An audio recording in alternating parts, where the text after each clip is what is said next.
Não deve ser muito agradável alguém olhar para você e dizer: você é um mentiroso.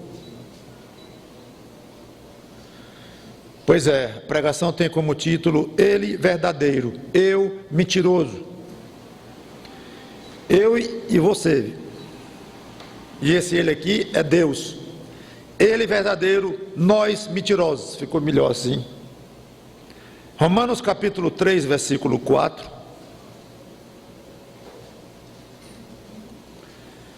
Eu vou ler de 1 ao 4, que é um texto conhecido, difícil. É um diálogo imaginário em que eu não vou detalhar.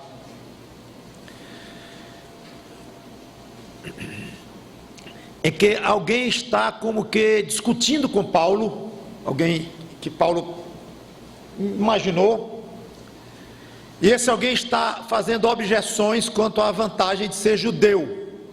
Tem vantagem, não tem vantagem, e está discutindo isso. Não é assunto fácil e nem é o nosso tema hoje. Mas no decorrer da argumentação, esse camarada aqui, imaginário, põe em dúvida a fidelidade de Deus. Aí Paulo reage fortemente no versículo 4. Mas vamos ler então, Romanos 3, de 1 a 4. Qual é, pois, a vantagem do judeu? Ou qual a utilidade da circuncisão? Muita, sobre todos os aspectos, principalmente porque aos judeus foram confiados os oráculos de Deus, as revelações de Deus, os pronunciamentos de Deus. E daí, se alguns não creram, a incredulidade deles virá desfazer a fidelidade de Deus? De maneira nenhuma, reage Paulo, numa expressão forte. Seja Deus verdadeiro e mentiroso todo homem. Segundo está escrito: para seres justificado nas tuas palavras e venhas a vencer quando fores julgado. Vamos orar.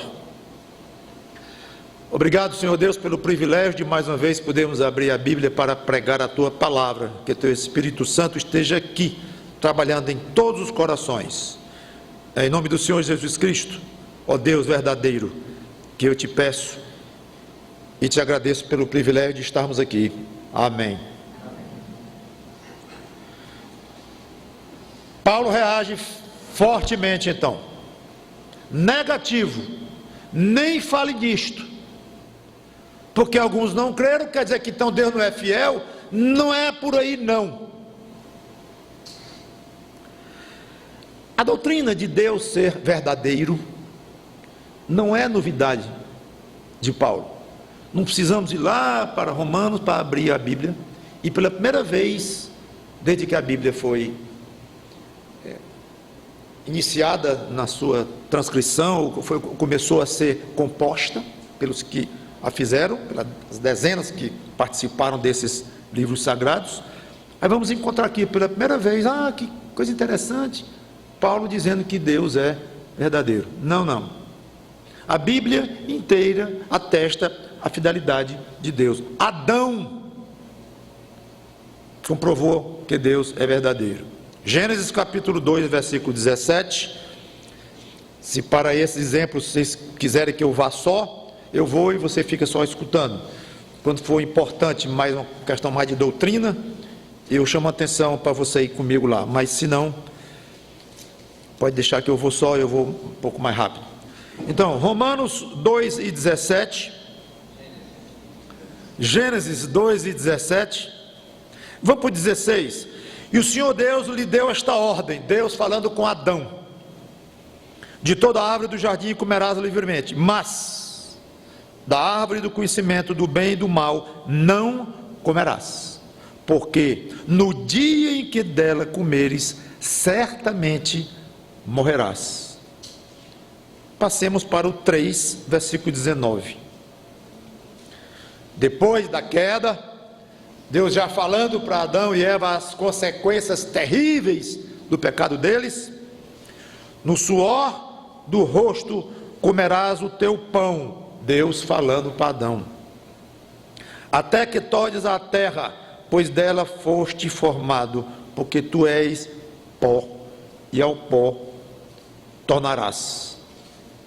Versículo 24: e expulso o homem, colocou querubins ao oriente do jardim do Éden, e o refugir de uma espada que se revolvia, para guardar o caminho da árvore da vida.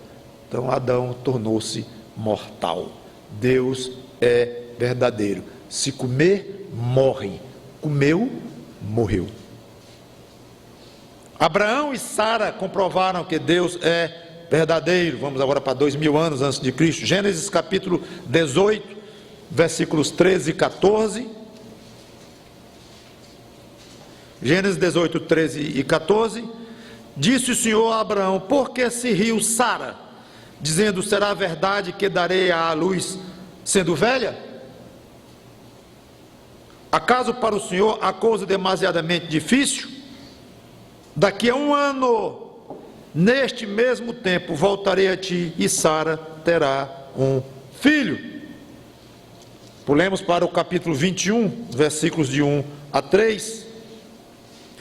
Visitou o Senhor a Sara, como lhe dissera, e o Senhor cumpriu o que lhe havia prometido. Sara concebeu e deu à luz um filho a Abraão na sua velhice, no tempo determinado de que Deus lhe falara. 3 vezes se refere ao que Deus tinha dito, para deixar claro como Deus era verdadeiro. Depois de muitas experiências, Moisés afirma solenemente, em Deuteronômio capítulo 32, versículo 4, que diz assim, Deuteronômio 2, 32 e 4: eis a rocha, suas obras são perfeitas, porque todos os seus caminhos são juízo. Deus é fidelidade. Interessante, não é nem Deus é fiel, Deus é fidelidade. Ele é a fidelidade personificada, mais forte do que dizer que é fiel.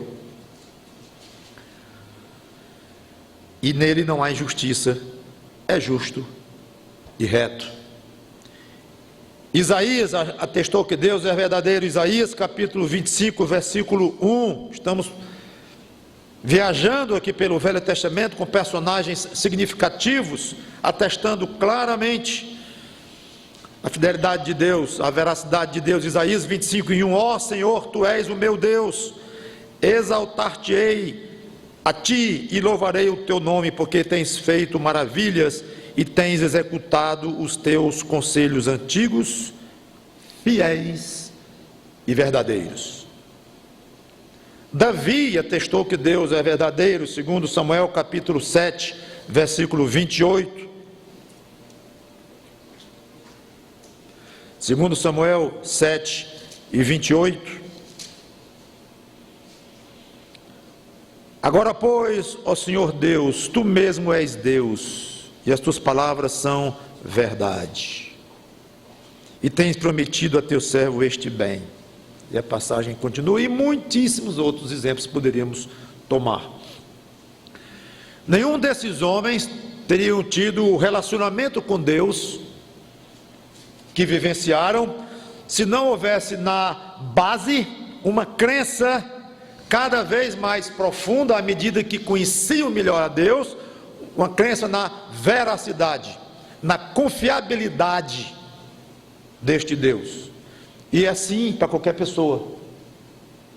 Não há possibilidade de alguém ser bem-sucedido ou ser feliz, e eu digo bem-sucedido especialmente incluindo o aspecto espiritual da vida, relacionamento, a relação com Deus, a relação com as pessoas, a vida, incluindo a vida eterna, sem este fato, este ponto: crer que Deus é fiel. Quem não confia que Deus é fiel está mancando na vida. O próprio Senhor Jesus Cristo afirmou sobre o Pai, João capítulo 17 e 3, na famosa oração sacerdotal de Cristo, João 17, 3. E a vida eterna é esta. Ele está falando com o Pai aqui, orando em voz alta. A vida eterna é esta: que te conheçam a ti, o único Deus verdadeiro. É Jesus Cristo a quem enviaste. Jesus fala do Filho, ou seja, dele próprio. João capítulo 14, versículo 6, na famosíssima passagem: eu sou o caminho e a verdade e a vida. Ele próprio é a verdade personificada. Não é que ele é verdadeiro, não é que ele diz a verdade, não é que ele fala a verdade, é muito mais profundo do que isso. Ele é a própria verdade. No mesmo capítulo, João 14, ele fala agora da terceira pessoa da Trindade, do Espírito Santo. João capítulo 14, versículo, vou ler o 16 e o 17. E eu rogarei ao Pai, e ele vos dará outro Consolador, a fim de que esteja para sempre convosco. Que Consolador? Que outro Consolador? Versículo 17 responde: o Espírito da verdade, que o mundo não pode receber, porque não o vê, nem o conhece. Vós o conheceis, porque ele habita convosco e estará em vós. Muitas passagens, claro, mostram os apóstolos e os discípulos absolutamente convencidos disso. Qual o efeito na sua vida do fato de Deus ser verdadeiro? É muito provável que, se eu pedir para levantar a mão, que eu não vou pedir, todo aquele que creia que Deus é verdadeiro, que 100% levante a mão. É muito provável. Mas eu não estou perguntando se você levantaria a mão, nem se você afirma isso no seu credo oficial, ou falando com as pessoas, não sei. O que eu quero saber é o seguinte: é se esta verdade tem sido um apoio real na sua vida. Um discípulo de Cristo, ele precisa de Cristo desesperadamente, e ele tem em Cristo um apoio de fato. Como temos um apoio humano que nos abraça, temos um apoio de um alimento que nos enche o estômago e nos fortifica e nos dá um conforto espetacular, próprio de quem necessita da alimentação. Um apoio forte, real, como um apoio financeiro de você abrir o bolso e comprar 1 quilo de carne, ou comprar uma bicicleta, que você pega nela, você sente, ou um médico que lhe passa uma receita, ou um irmão que pelo telefone fala e você ouve a voz dele, ou pessoalmente. É uma pena que muitos fazem deste tipo de apoio um tipo de apoio mais forte, porque é visível, é palpável, é tangível, do que o apoio que deve contar com Cristo. E quando pensam em Cristo, pensam num apoio meio virtual, para usar uma palavra muito moderna, quase meio teórico, invisível, complexo, inatingível. Ora ali de noite ou de dia quando acorda e vê o que acontece.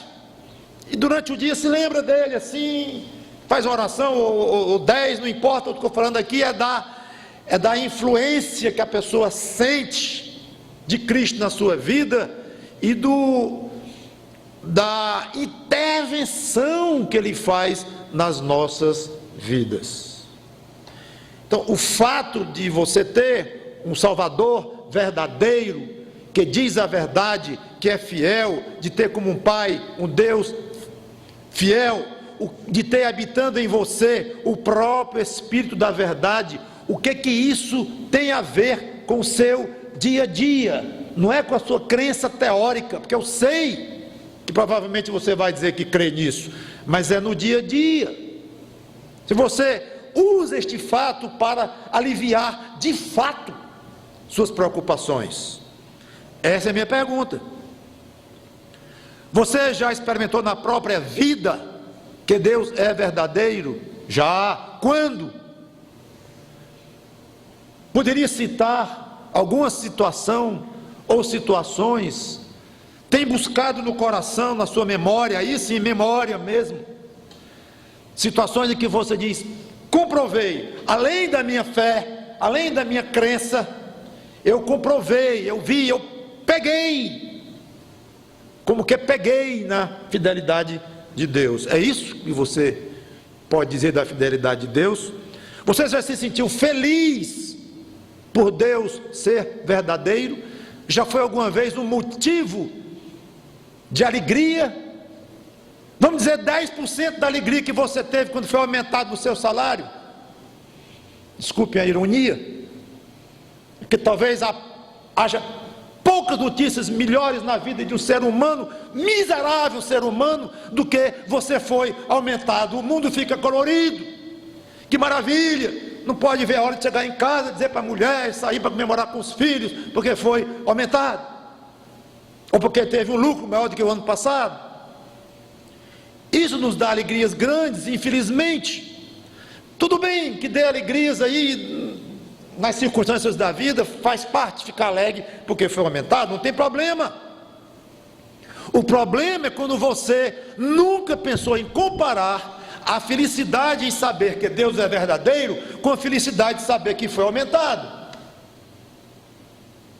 e olhando um tipo muito maior, muito mais pesado, mais forte do que o outro.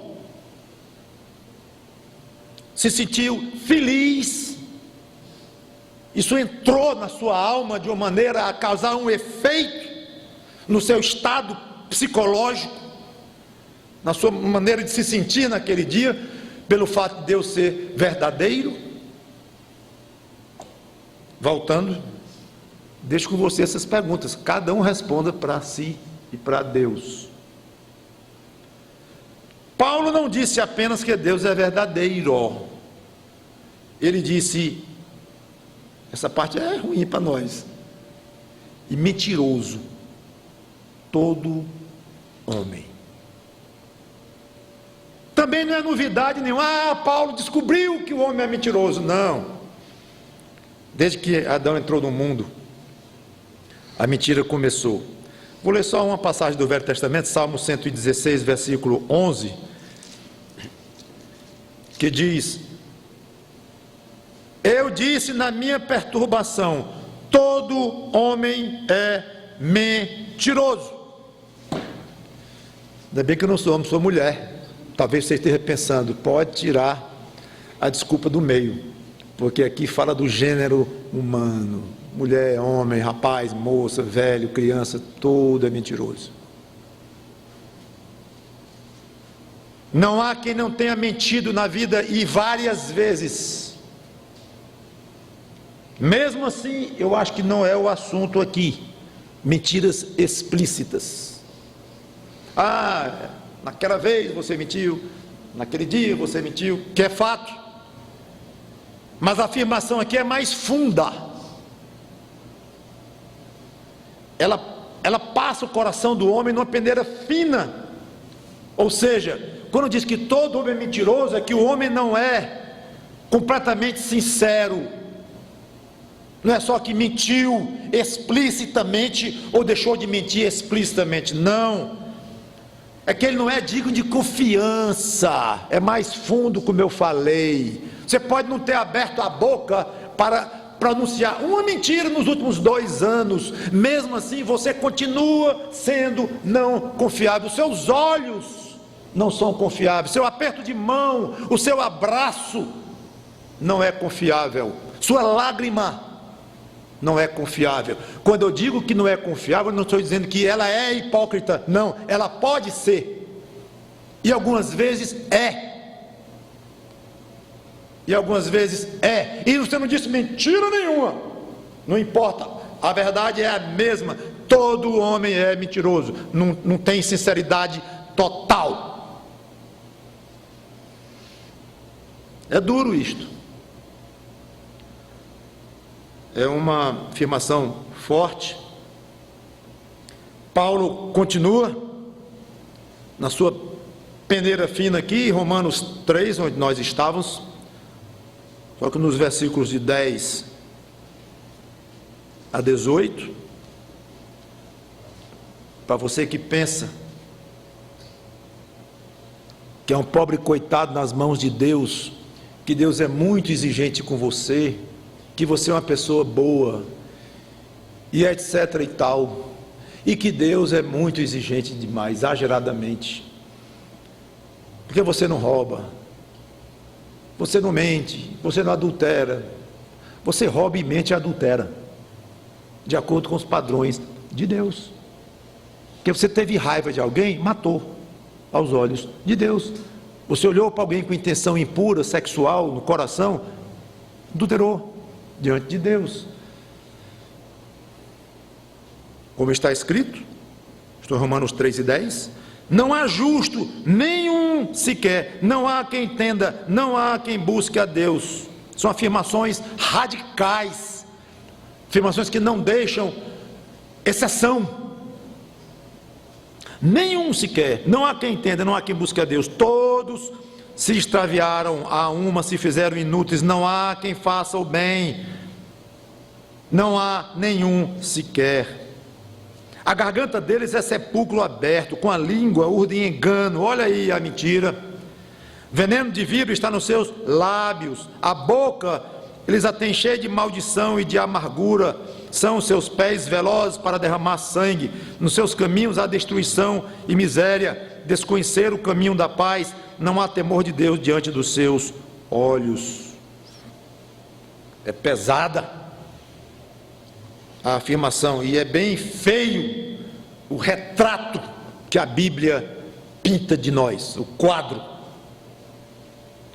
Agora, interessante é que nós temos falado que Deus é verdadeiro, e todo homem é mentiroso, no sentido que eu já expliquei.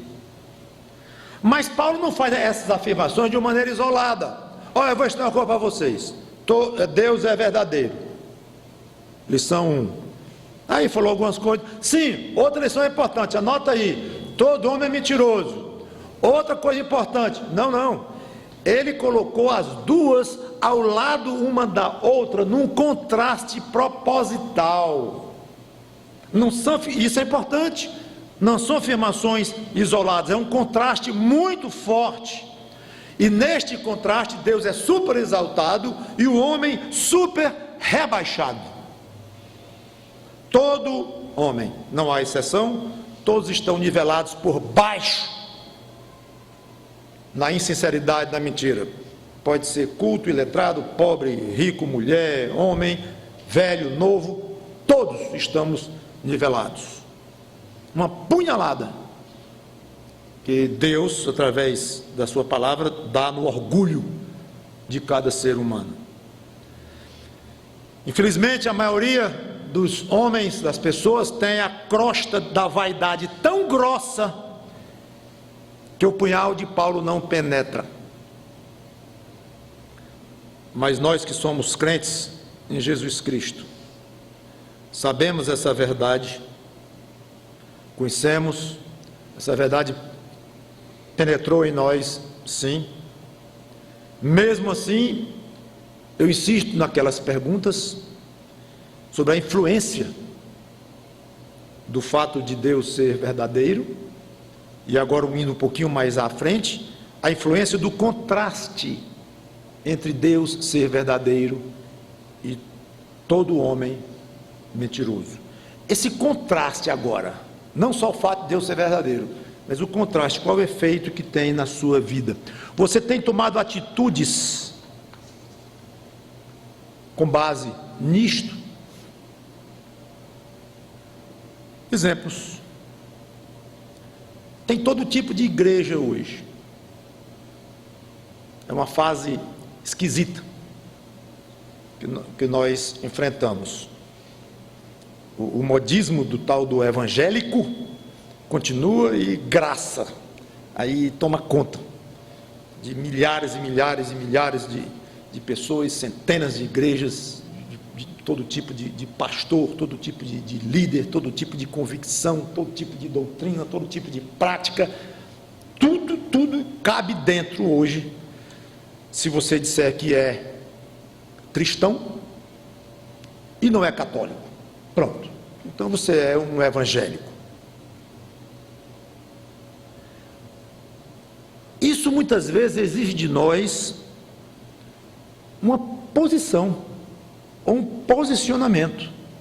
O que você acha disso? À medida que você estuda as Escrituras e vê o que está acontecendo, é preciso tomar uma atitude. Não é correto. Não é correto.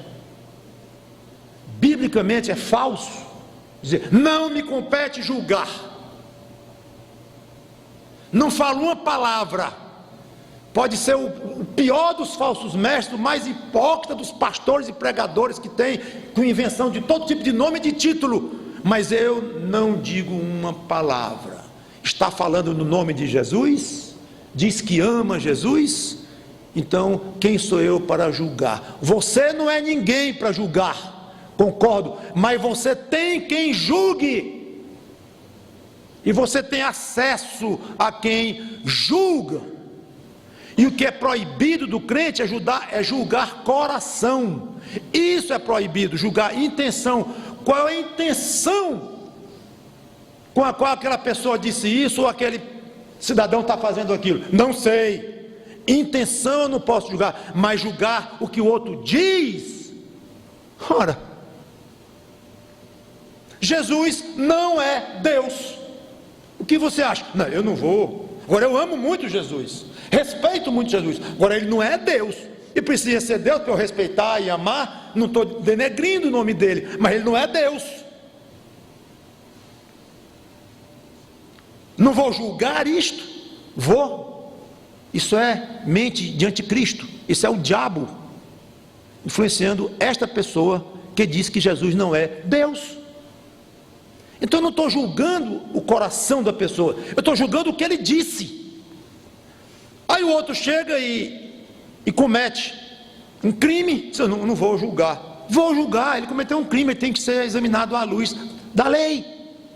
Agora, por que ele cometeu o crime e tal, os propósitos no coração dele. Então é importante sim o crente ter um posicionamento claro, ou o mais claro possível, sobre este fenômeno terrível que há em toda parte. Essa quantidade de igrejas, de doutrinas, de ensinos, tudo diferente em muitas coisas e parecido em outras coisas. Como é que fica isto? Há de se posicionar. Leia a Bíblia. Você vê os servos de Deus se posicionando o tempo todo à luz do que está revelado lá. Agora é um problema, porque são as igrejas que mais crescem, são as mais ricas, são as mais poderosas, politicamente, financeiramente. Por outro lado, você não vê apoio bíblico para essas igrejas. Então como é que fica? Você vê sucesso, resultado, e a sua mente está impregnada do fato de que o resultado de sucesso é o bom. Neste mundo, sucesso implica qualidade. Então, uma igreja pequenininha é fracasso, uma igreja grande é sucesso. Você está impregnado disso. O leite ninho vende muito porque ele é o melhor, você está convencido disso. E que o carro é melhor, o carro tal, aí o outro briga dizendo, não, o dele é melhor, eu tirei primeiro lugar na revista tal, o outro, não, foi eu que tirei na revista, outra revista lá. Claro, cada um comprando mais os diretores das revistas e etc. Mas não importa, o mundo lhe convence. Você está completamente convencido. O restaurante está cheio de gente, é um sucesso. Tem pouca gente, fracasso. Igreja está cheia de gente, sucesso. Igreja está pouca gente, fracasso. Você está cheio disso, mais do que você pensa. E agora? Você vai ter coragem de dizer para o seu colega lá na faculdade que aquela igreja ali é falsa? O que, aos seus olhos, pelo menos, você não vê acerto com as Escrituras? Mas é óbvio que ele acertou, aquele pastor lá, que foi o fundador da igreja, acertou, porque olha aí, até de jato o homem está andando. Como é que não acertou? Mas é porque, sabe o que é? É porque na Bíblia eu não vejo muito apoio. Esse é o problema. A Bíblia é muito complexa, a Bíblia é muito complicada, difícil. Não está na cara, não. Não está na cara. Pronto. esta é a hora de dizer: seja Deus verdadeiro e mentiroso todo homem. Esta é a hora de uma doutrina influenciar na sua vida, na sua atitude, na sua coragem, na sua ousadia, na sua postura junto às pessoas com as quais você convive. Pode ser no elevador do prédio, pode ser na sala de trabalho. A sua postura. Eu não concordo pelo simples motivo de que a palavra de Deus não apoia movimento tal, ou tipo de igreja tal, seja lá o que esteja sendo discutido. É o momento de decidir: seja Deus verdadeiro, mesmo que isso vá contra as evidências. Botei aspas porque não são evidências de acerto, como já comentei. Segundo exemplo, a Bíblia atesta claramente que é Deus quem elege aqueles a quem Ele salva, e ao mesmo tempo a mesma Bíblia responsabiliza alguém que não foi eleito porque recusou o Evangelho, ou não foi salvo porque não recusou o Evangelho, melhor dizendo. Alguém não eleito, recusou o Evangelho, responsabilizado diante de Deus. Não quereis vir a mim para terdes vida, Jesus acusa. Muitos crentes dizem, crentes sérios, estou falando agora desses evangélicos de fachada não, de crentes sérios, historicamente protestantes. Incoerência de Deus. Como é que pode? E pior que além de incoerência é injustiça. Como é que Ele elege uns, não elege os outros? Ainda responsabiliza o não eleito, que Ele não elegeu, responsabiliza porque ouviu o Evangelho e não aceitou Cristo.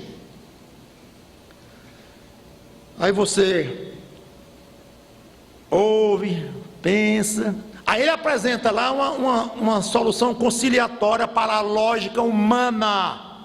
Ah, já sei, o homem tem livre-arbítrio. Deus colocou sobre todos a condição de livre-arbítrio, então o homem tem plenas condições de aceitar ou rejeitar. Mas é eleição. Deus é que escolhe. Como é que fica isso? Não, a eleição de Deus é outra palavra para pré-conhecimento. Então, quando diz que Deus elege, é só dizer que Deus sabe quem vai usar o livre-arbítrio para escolher ou não ser salvo. É só isso. Eleição é só isso. Tudo bem. Você acha razoável a explicação humanamente lógica, tenta conciliar, é inteligente. Mas aí você vai ler as Escrituras e no seu coração você está vendo aqui, o homem é morto. Como é que um morto tem livre-arbítrio? O senhor quer um copo d'água, seu defunto? Não, agora não, obrigado, mais tarde. Como é que um morto pode reagir? É morto.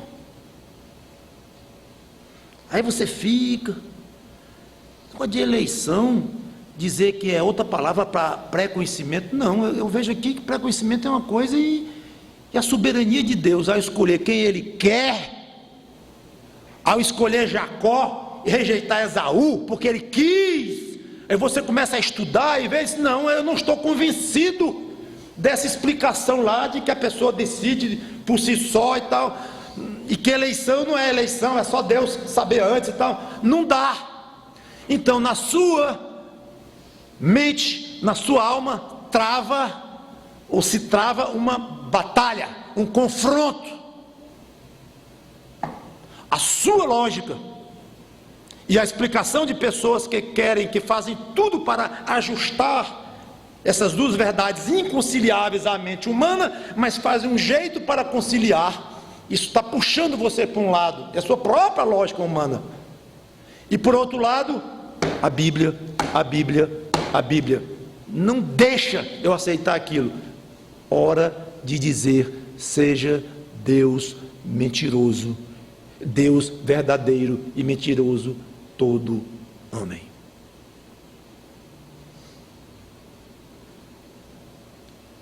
Só. Ponto final na questão da eleição, da soberania de Deus, na responsabilidade do homem. Acabou. Ah, agora eu lhe pego. Me explique como é. Não explico. Eu não explico. Quer que eu chame Calvino? Porque ele não vai explicar também. Quer que eu chame Agostinho? Não vai explicar também. Quer que eu chame Paulo? Você acha que Paulo explicou? Mesmo inspirado pelo Espírito Santo, você acha que Paulo explicou?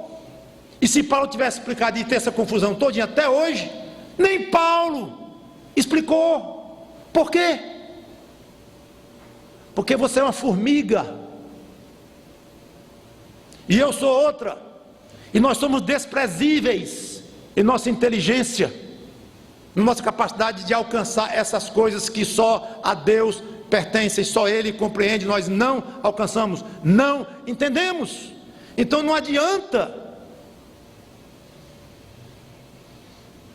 Para mim foi muito confortável quando comecei a estudar isso. Muitas vezes eu acordava de madrugada para estudar a Bíblia, com 3 meninos pequenos em casa, todo mundo dormindo, escuro. E eu me lembro que eu ficava em casa, antes de ir para o trabalho, rodando na sala. Se alguém me visse ali, filmasse isso aqui, enlouqueceu. Esse endoidou há muito tempo. Um pai de família, acordado às 5 horas da manhã, antes de ir para o trabalho, escuro, com luz acesa, rodando na sala, pensando, quebrando a cabeça e lendo essas coisas, lendo livro dessa grossura, e lendo, estudando e querendo entender, e essas e muitas outras coisas. Foi um conforto tão grande, não sei se foi um dia exato ou um processo, em que chegou ao ponto de dizer assim: quer saber de uma coisa?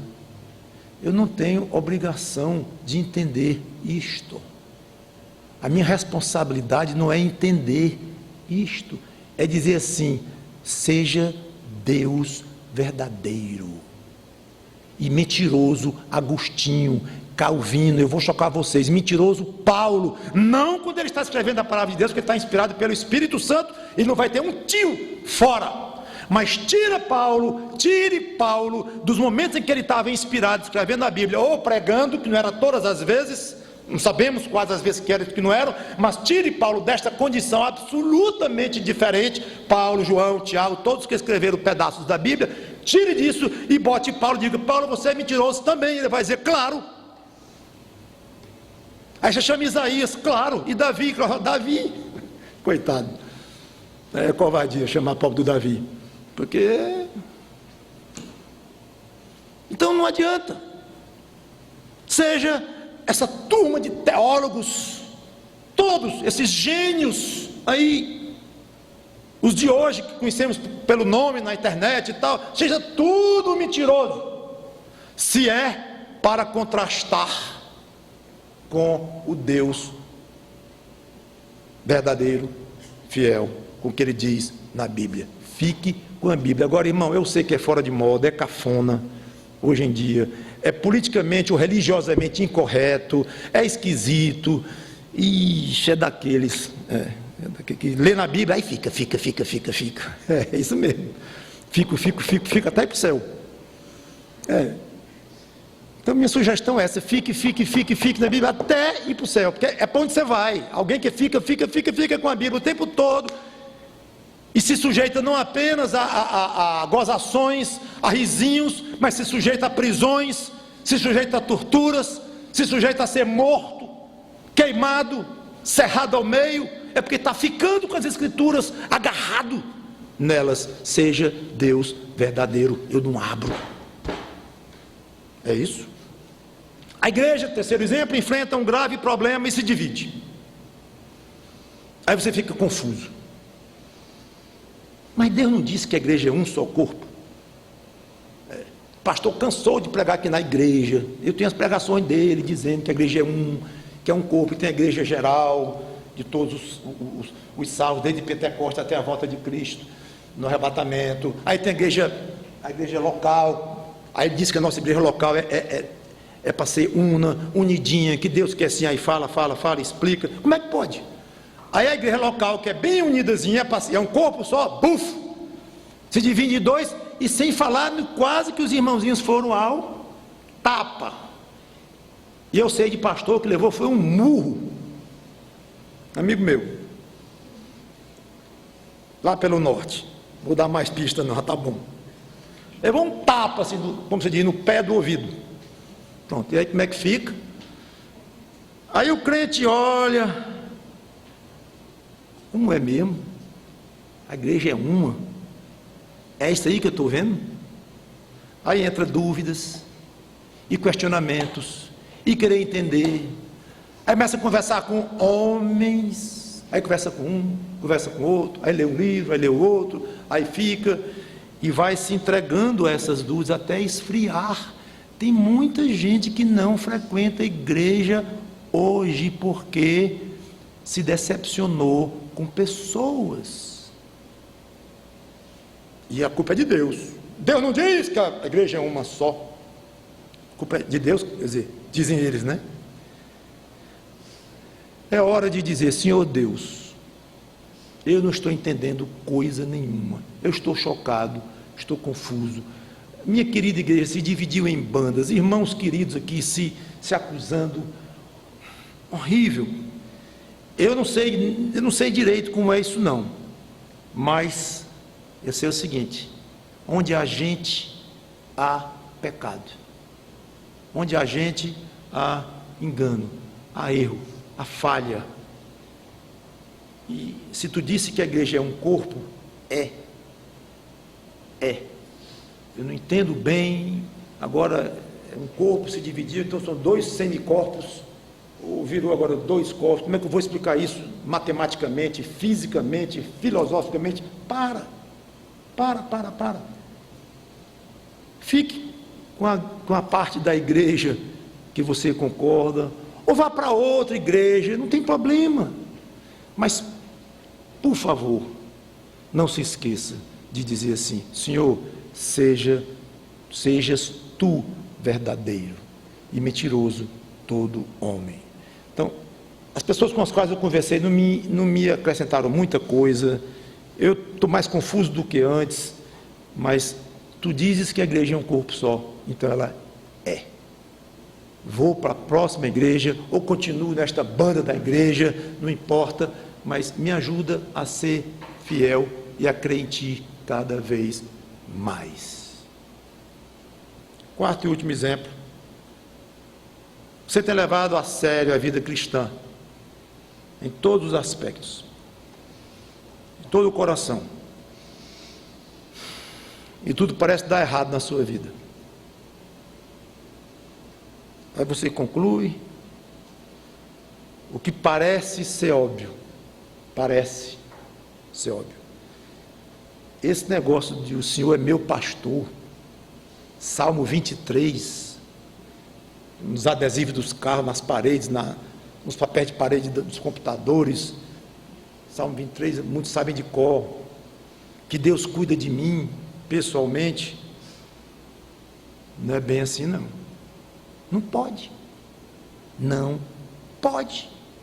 porque eu não estou sendo cuidado. Vem conversar comigo, o Salmo 23 do lado e eu do outro, e eu vou lhe mostrar que pastor é esse. Não é que eu estou falando mal dele e estou irritado, não, eu só estou confuso, e eu não sei como é que esse pastor cuida de mim, porque eu me sinto a mais abandonada das ovelhas. E o Salmo 23 insistindo, o Senhor é meu pastor. Cada ano sai livros mais bonitos sobre o Salmo 23. É difícil, eu sei que é difícil. Aí é hora de pensar assim: seja Deus verdadeiro e eu mentiroso. Porque na hora que você diz assim, Deus não está sendo meu pastor, como ele diz na Bíblia, você está dizendo, sabe o quê? Eu sou verdadeiro e Deus mentiroso. Ele diz que é o meu pastor e não é, ou não está sendo da forma como ele disse que é. Pode até ser, mas não da maneira. Não prometa que o está cumprindo. Não diga que cuida tanto de mim, que tem carinho comigo, que vai afafar a minha cama e não sei o que, essas coisas que os crentes lá dizem para mim de cor e salteado. Não venha Porque eu sei o que é uma cama dura, cheia de espinho. Quer que eu conte a minha trajetória? Quer que conte o meu calvário? Eu conto aqui. Então não é isto, é o que eu estou vendo e concluindo. Ele não é assim. Ou seja, você é verdadeiro, Deus mentiroso. Trocou. Pastor, eu vou fazer o quê, hein? Porque o Salmo 23 eu já sei em português, em 4 versões, já sei em inglês, decorei até em hebraico, sei tudo. Li 8 livros sobre o Salmo 23 e não consigo enxergar como é que Deus está me pastoreando, está dando tudo errado. Senhor Deus, Tu és verdadeiro e o Teu cuidar existe. E é assim, pelo menos nesta fase da minha vida, não entendo, sou fraco. Aliás, vou te confessar, Senhor, eu sou até mentiroso, no sentido em que Paulo disse lá, não que eu ando mentindo com a minha língua o tempo todo, mas eu não sou verdadeiro, eu não sou confiável. Então, Senhor, eu não estou entendendo coisa nenhuma desse pastoreio esquisito. Agora é o seguinte, eu morro, mas eu não abro mão de ser tua ovelha. Não existe pastor melhor do que tu. Eu não tenho para onde ir, como disse Pedro. Nós não temos para onde ir, vamos para quem? Não tem. Eu não tenho. Não me interessa um outro pastor. Por mais que eu não te entenda, por mais que eu não consiga adequar o Salmo 23 com a minha vida, pelo menos num certo contexto, isso não vai influir num fato. Eu creio que tu és o meu pastor e que minha alma está segura, e eu preciso mudar a minha maneira de ver como é que tu pastoreias, o que é ser um pastor de um pecador como eu, e por aí vai. A alma que descobre este caminho, ela vai longe, e quando menos vê, sabe o que ela está dizendo? Oh pastor, que pastor que eu tenho. Davi disse foi pouco no Salmo 23, que maravilha. Detalhe, muitas vezes os problemas os mesmos, viu? Os problemas muitas vezes os mesmos, mas a atitude da pessoa lá dentro do coração mudou. A doença é a mesma, as penas são a mesma, o prejuízo é o mesmo, mas lá dentro, rapaz, eu estava desconfiando de Deus, que coisa horrível, e eu estava dando mais cabimento, como se diz, ou mais crédito a mim mesmo, do que a Deus. Que absurdo. Quando você inverte, aí você vai sentir, tudo cai nos eixos, e você vai ver o que é de fato crer que Deus é verdadeiro. Quero encerrar vendo o nosso querido Davi, Salmo 51, de 1 a 4, dando uma demonstração belíssima de atitude dentro deste assunto. Diz assim, Salmo 51, de 1 a 4. Todo mundo chegou? Eu quero que vocês acompanhem, que é bonito demais, é a última que eu vou ler. Compadece-te de mim, ó Deus, segundo a tua benignidade. Começou bem. E segundo a multidão das tuas misericórdias. Perfeito. Agora eu vou falar de mim, Senhor. Apaga as minhas transgressões. Começou o contraste. Lava-me completamente da minha iniquidade e purifica-me. Tu que és puro, passa essa pureza para mim, porque eu sou um miserável pecador. Purifica-me do meu pecado, pois eu conheço as minhas transgressões e o meu pecado está sempre diante de mim. Pequei contra ti somente, e fiz o que é mal perante os teus olhos, de maneira que serás tido por justo no teu falar e puro no teu julgar. Estão notando que eu estou lendo a passagem que Paulo relatou em Romanos 3? Se não está, voltemos.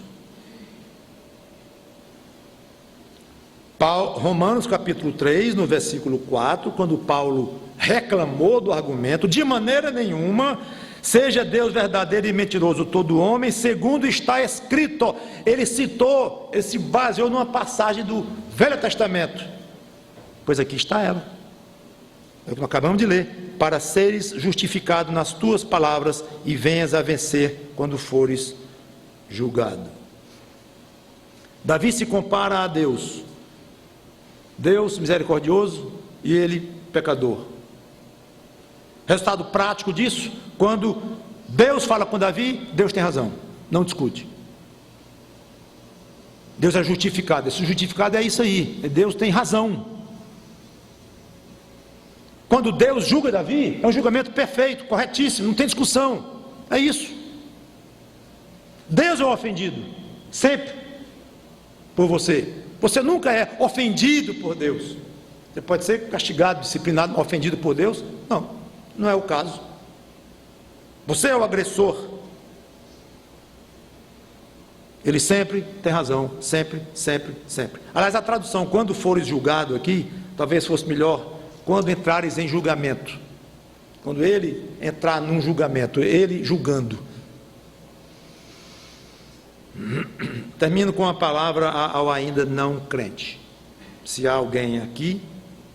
Eu comentei que a maioria tem a crosta tão grossa que é impenetrável à pregação do Evangelho, que eu chamei do punhal de Paulo. Mas impenetrável a capacidade humana. Paulo não podia penetrar no coração de ninguém. Eu não posso penetrar no seu coração.